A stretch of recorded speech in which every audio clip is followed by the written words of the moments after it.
এখন 11 সালের ব্রিগেডের কথা মনে করুন সিপিএম এর সেই ব্রিগেডের সমাবেশও এই ধরনের সাজো একটা রব ছিল। আমি কিন্তু সেই ব্রিগেডের সাথে একটা অদ্ভুতভাবে মিল দেখতে পাচ্ছি এবং সেই ব্রিগেডের পর যেভাবে সিপিএম নিশ্চিহ্ন হয়ে গেছিল আমার মনে হচ্ছে 26এও তৃণমূল সেইভাবে নিশ্চিহ্ন হয়ে যাবে। এবার চলে যাব আমাদের প্রতিনিধি অনির্বাণ বিশ্বাসের কাছে। অনির্বাণ, দেবস্মিতা, দেখতেই পাচ্ছ যে আমার পিছনে প্রচুর তৃণমূল কর্মী সমর্থক তারা কিন্তু এসছেন মালদা থেকে এবং ইতিমধ্যে কিন্তু মুর্শিদাবাদ থেকেও বেশ কিছু মানুষজন তারা আসতে শুরু করেছেন। আমরা একবার কথা বলবো, আপনারা কোন জেলা থেকে এসছেন? আমরা মালদা জেলা থেকে এসেছি। কালকে কি মুখ্যমন্ত্রী বার্তা শোনার জন্য এসছেন? অবশ্যই মাননীয় মুখ্যমন্ত্রী আমাদের যে বার্তা দেবেন সেই বার্তা আমরা বাহক হিসাবে নিজস্ব ব্লক এরিয়ায় আমরা নিয়ে গিয়ে প্রত্যেকটা এরিয়াতে আমরা পৌঁছে দেব এবং মমতা ব্যানার্জির যে নির্দেশ সেই নির্দেশটা আমরা আমাদের এলাকায় ছড়িয়ে দেওয়ার জন্য আমরা এখানে এসেছি। অর্থাৎ মুখ্যমন্ত্রীর যে বার্তা সেই বার্তা শোনার জন্য কিন্তু তারা এসছেন এবং একই সঙ্গে তাদের এটাও বক্তব্য যে মুখ্যমন্ত্রী কালকে যে বক্তব্য রাখবেন সেটা তো তারা নিয়ে যাবেনই। অন্যদিকে বাংলা এবং বাঙালি বিদ্বেষী যে প্রচার তৃণমূলের তরফে করা হচ্ছে সেটাও কিন্তু প্রতিটি ঘরে ঘরে প্রতিটি মানুষের কাছে পৌঁছে দিতে হবে, এটাই কিন্তু তাদের বার্তা।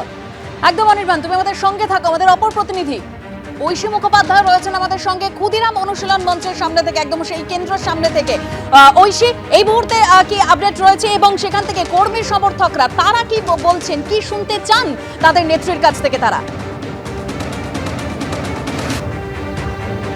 একেবারে আমি দেখাতে বলবো অজয়কে, ছবিটা দেখতে পাচ্ছ যেখানে ক্ষুদিরাম অনুশীলন কেন্দ্রের বাইরে কিন্তু কর্মী সমর্থকদের ভিড় লেগে গিয়েছে। এখানে কিন্তু বিভিন্ন জেলা থেকে তারা এসেছেন, মালদা, মুর্শিদাবাদ এবং তার সঙ্গে বীরভূম, বাঁকুড়া, জঙ্গলমহল।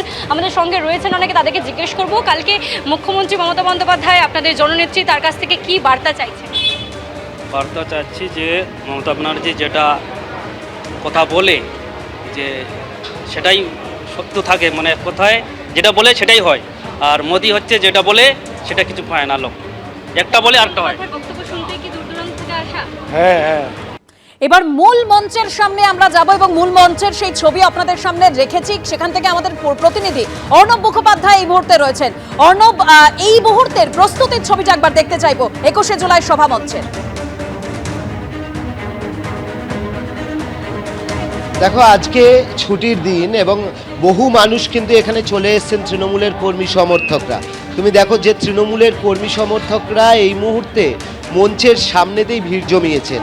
তাদের এই ভিড়ের দাপটে যাতে রাস্তা অবরুদ্ধ না হয় সেই কারণে পুলিশ প্রশাসনের পক্ষ থেকে দেখো মঞ্চের সামনে একটা ত্রিভুজাকৃতি ব্যারিকেড তৈরি করে দেওয়া হয়েছে, যার মাঝখানে যারা কর্মী সমর্থকরা এসছেন তাদেরকে এখানে ঢুকিয়ে দেওয়া হয়েছে এবং পাশে আমরা যেরকমভাবে দেখছি যে পাশে কিন্তু আলাদাভাবে যে গাড়ি যাতায়াত করা সেই গাড়ি যাতায়াত করছে। তো যারা এসছেন কোথা থেকে এসছেন? আমি শিয়াখালা থেকে এসেছি। কি শিয়াখালা থেকে আজকে চলে? না, আমাদের এই একটা আলাদা ফ্যামের প্রোগ্রাম আছে, ওই প্রোগ্রামের জন্য এসেছি। আপনারা কোথেকে আসছেন? পুরুলিয়া থেকে।